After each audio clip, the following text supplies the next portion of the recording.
खुदावंद यीशु मसीह के जिंदा जलाली और बाबरकत नाम में आप सबको सलाम। आइए हम पाक कलाम में से हवाला पढ़ेंगे। खरूज की किताब उसका 15वां बाब और उसकी 26वीं आयत। पाक कलाम में यूँ लिखा है कि अगर तू दिल लगाकर खुदावंद अपने खुदा की बात सुने और वही काम करे जो उसकी नज़र में भला है और उसके हुक्मों को माने और उसके आइन पर अमल करे, तो मैं उन बीमारियों में से जो मैंने मिस्रियों पर भेजी तुझ पर कोई ना भेजूंगा, क्योंकि मैं खुदावंद तेरा शाफी हूँ। आमीन। पाक कलाम के पढ़े और सुने जाने पर खुदावंद की बरकत हो। खुदा का शुक्र। खुदावंद इस कलाम के वसीला से आज सुबह हमें बरकत और शिफा दे। आमीन। उसी में मेरे अजीज़ों, हमने पाक कलाम में से पढ़ा कि अगर तू दिल लगाकर खुदावंद अपने खुदा की क्या सुने, बात सुने। बात सुनने के लिए कान दिए हैं और दिल किस लिए दिया है? कबूल करने। तो खुदा कहता है दिल से सुनना है, मतलब दिल भी सुनता है। फिर पढ़ेंगे, अगर तू दिल लगाकर खुदावंद अपने खुदा की बात सुने। सुनने के लिए क्या दिए हैं खुदा ने? कान सुन दे कि दिल भी सुनता है? दिल नहीं किसी सुनता है, क्योंकि बाइबल में लिखा दिल हीला बाज है, लाइला ये कदी इधर तो कदी इधर। सुनने के लिए कान ही दिए हैं खुदा ने। लेकिन जब दिल की तरफ कहा गया है तो इसका मतलब पूरी तवज्जो खुदा पर होनी बहुत ज़रूरी है, वरना दिल फिर जाए तो फिर चंगा नहीं। फिर जाता कि नहीं दिल फिर जाता? आपको याद होगा दाऊद का बेटा सुलेमान, जिन्नी तक तो उन्हें दिल खुदा ना लगाई रखा ठीक रहा है, दिल से खुदा की बात सुनता रहा, ठीक रहा है। और जैसे ही दिल हटा है तो कलाम में लिखा वो क्या हो गया है? स्लिप हो गया। हो गया कि नहीं हो गया? लिखा वो गैर मबूदों की तरफ माइल जो है वो हो गया। जब तक वो दिल से खुदा की सुनता रहा, कायम रहा, और जब उसने सुनना छोड़ दिया वो क्या हो गया? स्लिप हो गया। तो इसलिए दिल से सुनना यानी कबूल करना, दिल की तख्ती पर इन बातों को लिख लेना ताकि उठते बैठते चलते फिरते इन हर पर क्या रहे? ध्यान रहे। क्योंकि हमने मिसाल की किताब में से एक हवाला पढ़ा था कि जो खुदा की आवाज़ सुनता है या बातों को सुनता है वो क्या होगा? ज़मीन पर महफूज होगा। महफूज होगा कौन? जो खुदा की आवाज़ को सुनता है, जो खुदा की बात को क्या करता है? सुनता है। वो किन किन चीज़ों से महफूज होगा? बीमारियों से महफूज होगा। जो खुदा कहता है मैंने मिस्र में भेजी थी, इन बीमारियों से तू क्या रहेगा? महफूज। तेनों कुछ नहीं कहेंगी। कोरोना वायरस आ जाए, लेकिन तुझे उस वक्त तक नहीं छू सकता जब तक मैं उसको इजाज़त जो है वो ना दूं। क्योंकि मैंने किसकी आवाज़ को? खुदा की। और कलाम कहता है जो कोई खुदा की आवाज़ सुनता है वो क्या रहेगा? महफूज रहेगा उन तमाम बीमारियों से जो खुदा कहता है मैंने मिस्र में भेजी हैं। तो काबू में कौन आएंगे? इसी आयत के मुताबिक जो दिल से नहीं सुनेंगे, यानी कानों तक तो सुनी लेकिन दिल तक उनके वो बात नहीं उतरी। यानी बातों का दिल पर उतरना भी बहुत क्या है? ज़रूरी है, वरना यीशु मसीह ने कहा है ये ख़तरनाक बात है कि अगर कबूल नहीं करते तो वो उस कलाम को कौन छीन के ले जाता है? इब्लीस छीन। क्योंकि वो जो बीज वाली तमसील है कि बीज बोने वाला निकला, कुछ राह के किनारे गिरे, कुछ झाड़ियों में गिरे, कुछ पथरीली जगह पर गिरे और कुछ अच्छी जगह पर गिरे। तो अच्छी जगह वाले कौन हैं? जो खुदा के कलाम को सुनते, कबूल करते और उस पर क्या करते हैं? अमल भी करते। ऐ चीज़। और यही 30-60 गुना फल लाने वाले भी क्या होंगे? लोग होंगे।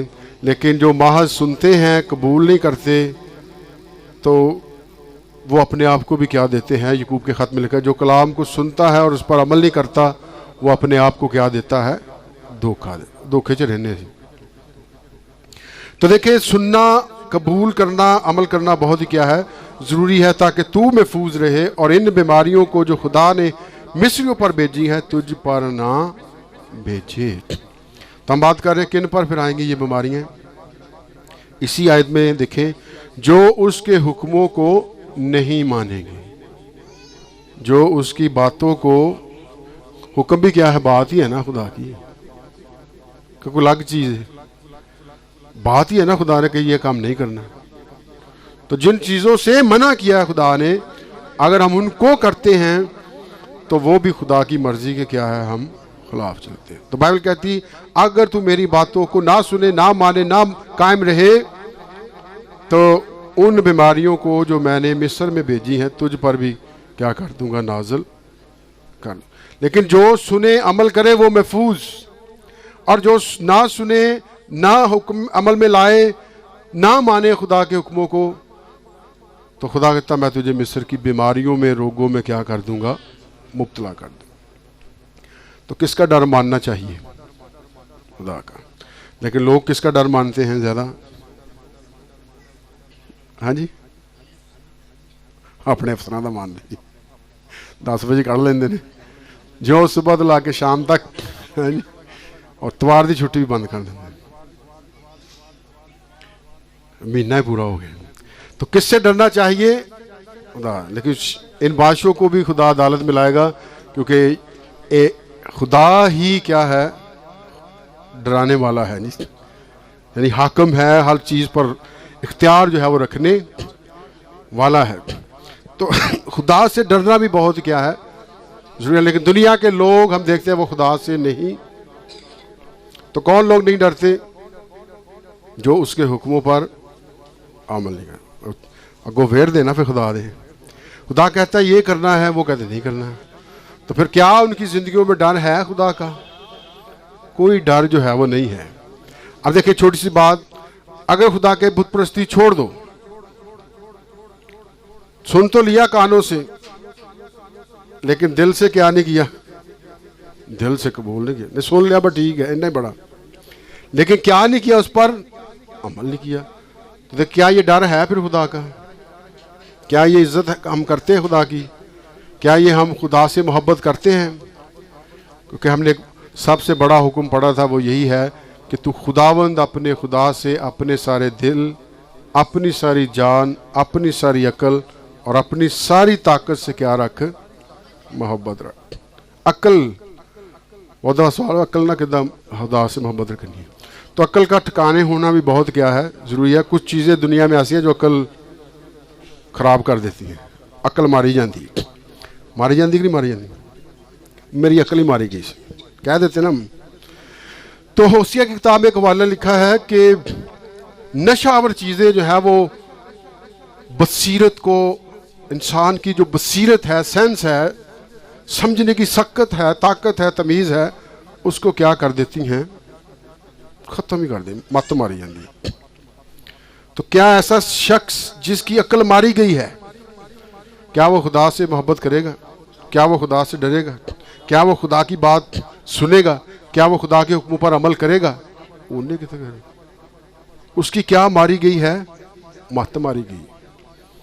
ना उन्हें वड्डे का डर, ना उन्हें छोटे का डर, ना थाने का डर, तो ना किसी जज का डर है। कि डर? कोई डर नहीं। तो फिर ये चीज़ें बाइबल बयान करती है, अकल ख़त्म कर देती हैं, बसीरत को ख़त्म कर दी। और अकल जिस शख्स की ख़त्म हो जाए वो किससे काम का है? क्यों जी? ये भी एक रोग लागी ना जी, कि उसकी अकल चली गई है। जीते जी वो शख्स एक लाश बन जाता है, जीते जी वो एक पता नहीं कि दुनिया क्या चीज़ जो है वो बन जाता है, लेकिन ऐसी चीज़ बन जाता है जो खुदा के लायक जो है वो अब नहीं है। क्योंकि बाइबल में से हमने पहले ही पढ़ा था कि किसने इन नशा आवर जो लोग हैं, जो नशे के जो आदी लोग हैं, किसने इनके लिए बादशाही के दरवाजे बंद किए हैं? तुसी मैं कीते हैं। क्यों जी? किन्ने कीते हैं? खुदा ने बंद कीते हैं। पौलुस ऐसे नहीं कहता जब वो कुरिन्थियों को खत लिखता है कि नशाबाज खुदा की बादशाही में दाखिल नहीं हो सकता, क्योंकि उनकी अकल ही नहीं काम कर दी। और जिस शख्स की अकल काम नहीं करती वो किसी भी काम का जो है वो नहीं रहता। अकल से तो खुदावंद अपने खुदा से भी क्या रख, मोहब्बत जो है वो रखना बहुत ही क्या है, ज़रूरी है। जितने भी काम देख ले बाइबल में नशा से हुए हैं, वहाँ तबाही और बर्बादी जो है वो आई है। कोई फ़ायदे की बात नहीं हुई, क्या हुई है? कोई फ़ायदे वाली बातें जो है वो इससे नहीं हुई। अब पौलुस जब फिलिपियों को खत लिखता है वो कहते हैं इससे बात चल नहीं होती है, इससे चाल चलन क्या हो जाता है, खराब। लोग कहते कुछ नहीं होता, लेकिन बाइबल क्या कहती है, इससे चाल चलन खराब हो जाता है, इससे बसीरत अकल अंधी हो जाती है, इंसान की अकल तक ही पाया जाता है, पर्दा पाया जाता है। तो क्या ये अच्छी चीज़ है? ये एक बहुत बड़ी माशरती क्या है, बुराई है।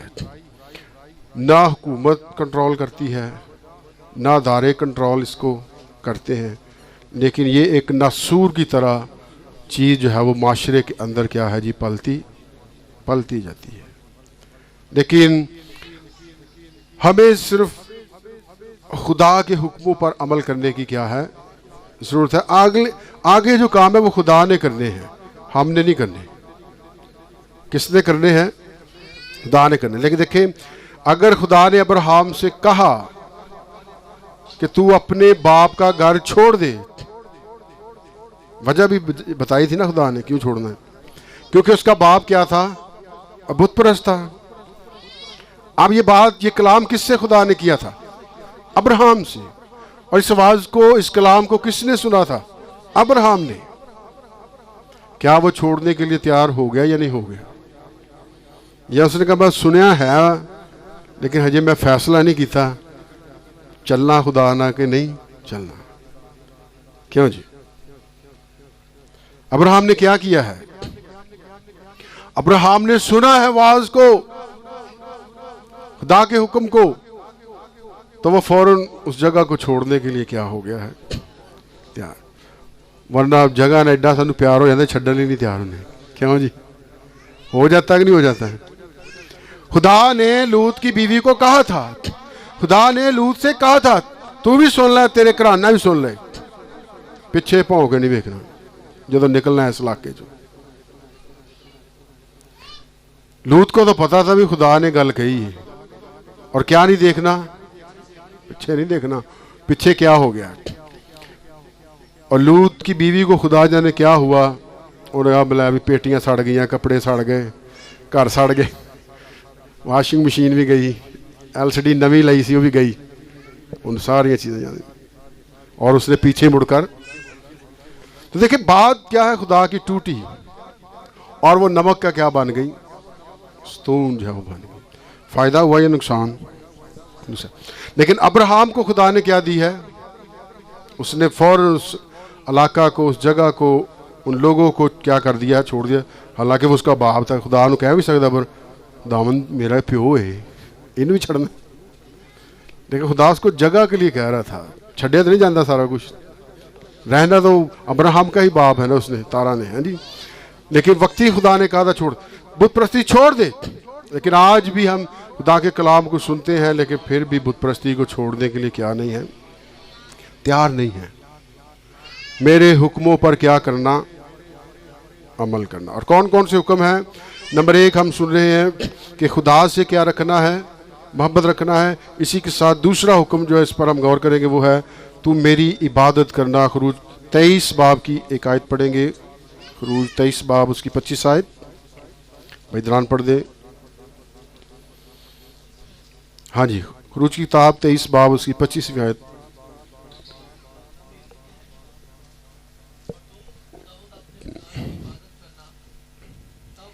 रोटी और पानी पर बरकत देगा और मैं तेरे बीच से बीमारी को दूर कर दूंगा। आमीन। खुदा कहता है मेरे हुक्म पर अमल करना, तूने मुझसे मोहब्बत रखनी है, तूने दिल से मेरी बात को क्या करना है, सुनना है। और हम हुक्मों में हम देख रहे हैं कि क्या, कौन सा हुक्म है, तू खुदावंद अपने खुदा की क्या करना है, इबादत। तो गैर मबूदों की तूने इबादत, गैर मबूदों के नाम भी जो है तेरे होठों पर नहीं आने चाहिए। ये बाइबल की बात, ये कलाम की बात है। तो फिर खुदा एक प्रॉमिस करता है, अगर तू ऐसा करेगा तो मैं तुझे क्या दूंगा, बरकत। अब्राहम को बरकत दी या नहीं दी? खुदा ने दी है ना। और जिसने अमल नहीं किया उसको सजा दी है या नहीं दी, उन्होंने भी देती सजा। अब फैसला हमने करना है, क्या करना है, क्या जो है वो। अगर हम चाहते हैं बीमारी दूर रहे, मिस्र की रोग मुझसे दूर रहे, खुदा मुझे ब्लेस करे, खुदा मेरे घराने से मुझसे बीमारी को दूर रखे, तो मुझे खुदावंद अपने खुदा की क्या करना है, मिक्सअप या काम नहीं करना भी, ना खुदा दा लेना भी नहीं छड़ना ते ना उन्हों का भी नहीं छड़ना, यह काम नहीं ठीक। ये दोहरा म्यार है, ये दो रुखी जिंदगी है। इसको खुदा उस वक्त भी पसंद नहीं करता था, आज से कई हजार साल पहले। की गल खुदा अज बदल जाएगा, अज खुदा कहेगा खैर जिदा चलता चलन दो, क्यों जी। आज भी बाइबल का खुदा इन चीज़ों को पसंद जो है वो नहीं करते, इसलिए कहता है तुम खुदावंद अपने खुदा की इबादत करना बस, तब मैं तेरे रोटी और पानी को क्या दूंगा, बरकत दूं। और हमने बरकत में देखा था कि ये बरकत साल के शुरू से साल के एंड, साल चढ़ेगा भी, साल का एंड भी हो जाएगा, लेकिन तेरे का रुते बरकत रहेगी। तो इस बरकत की क्या मानी है, बढ़ जाना। बरकत के मानी है तरक्की करना, बरकत के मानी है सरफराजी करना, बरकत के मानी है हुक्मरानी जो है वो करना, तू हुक्मरान रहेगा। ये बरकत है कि साल का शुरू हो जाए, साल का एंड हो जाए, महंगाई बढ़ जाए, महंगाई कम हो जाए, रोजगार मिले ना मिले, जॉब किसी को मिले ना मिले, तेरे घर का चूल्हा जो है वो क्या है जी, जल्द इधर पांबड़ बालते रहेंगे। सुबह भी रोटियां बनेगी, दोपहर भी रोटियां बनेगी, शाम भी इस पर क्या बनेगी, रोटियां बनेगी। अनाज की कमी जो है वो नहीं आएगी। फक्त तू खुदावंद अपने खुदा की बात को सुनना और उसके हुक्मों को या उसकी बातों को क्या करना, मानना। और कौन सी बात को मानना, एक खुदा की क्या करना है, इबादत, उसी को क्या करना है, सजदा कर। दोहरा म्यार नहीं चलना भी, नारे इधर भी मारी जाने तो नारे इधर ही मारे, ऐ काम नहीं ठीक। तब खुदा वादा करता है मैं तेरे बीच से बीमारी को क्या करूंगा, दूर करूंगा। एक और हुक्म को देखेंगे, मिलाकी की किताब, जहां में खुदा की इबादत करना है वही एक और काम भी जो करना है उसको भी देखेंगे। मिलाकी की किताब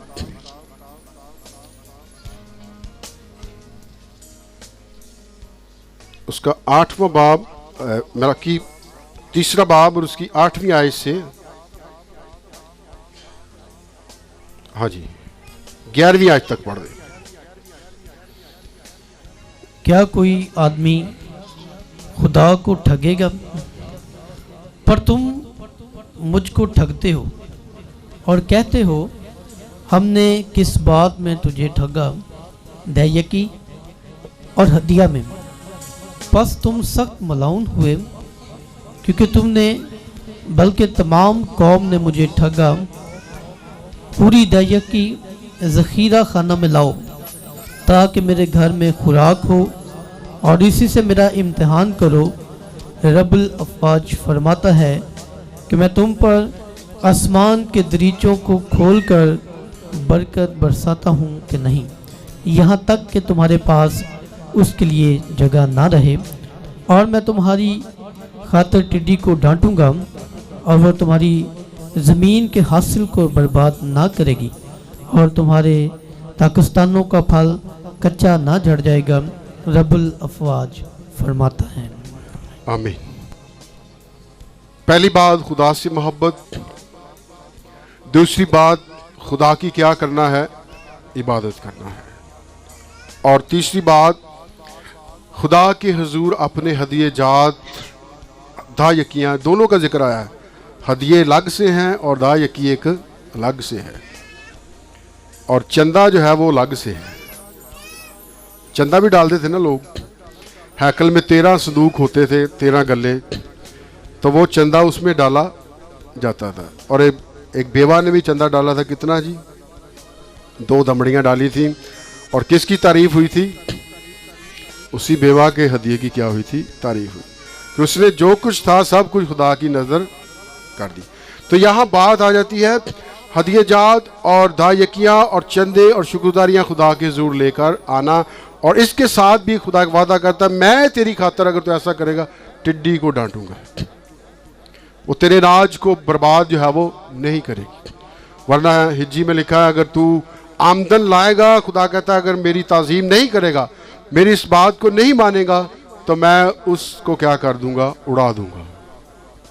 फिर एक मिसाल देता है जी कि ऐसा मजदूर जो है अगर अपनी आमदन को लाता है घर के अंदर, सारी दिहाड़ी सुबह से लेकर शाम तक वो मेहनत करता है और फिर उसको जाकर कहीं उजरत मिलती है। ऐसा ही है ना, पैसा एवं तो नहीं मिल जाता है कि मिल जाता है, बहुत मेहनत करना पड़ती है, फिर जाके पैसा जो है मिलता है और पीछे नोट के लिखा होता है हसूल रिज़्क हलाल।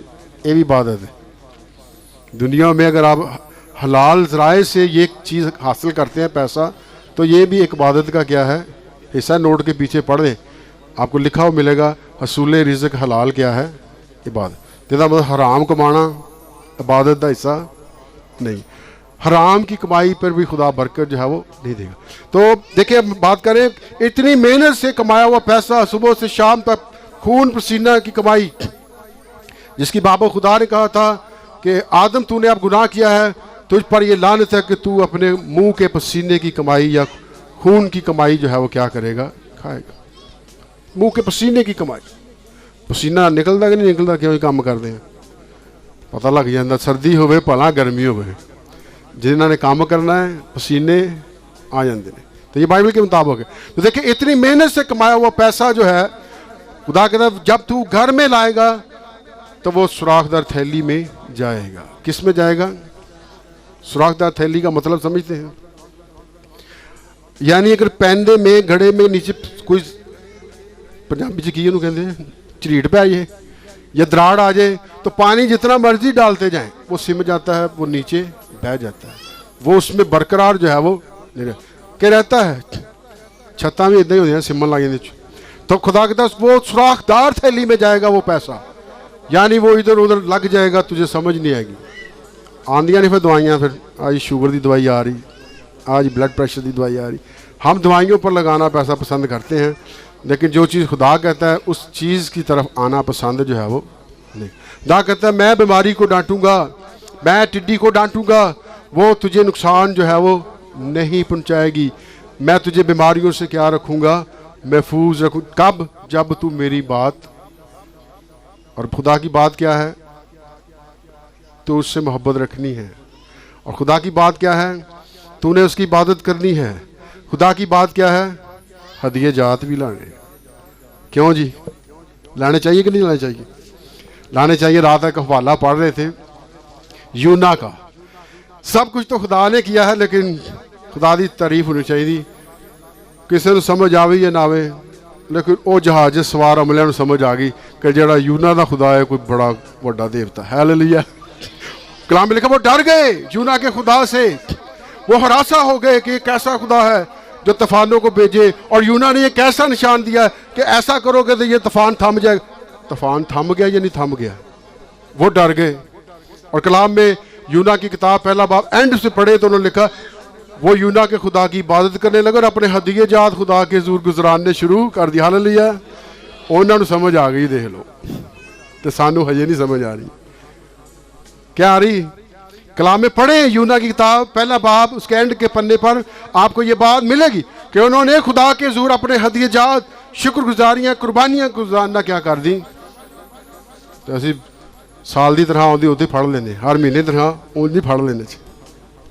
तो जेबें जो है वो खुलनी चाहिए खुदा के लिए। खुदावंद आप सबको क्या दे, बरकत दे। एक बार फिर जोरदार तालियां जिंदगी बख्श कलाम के लिए।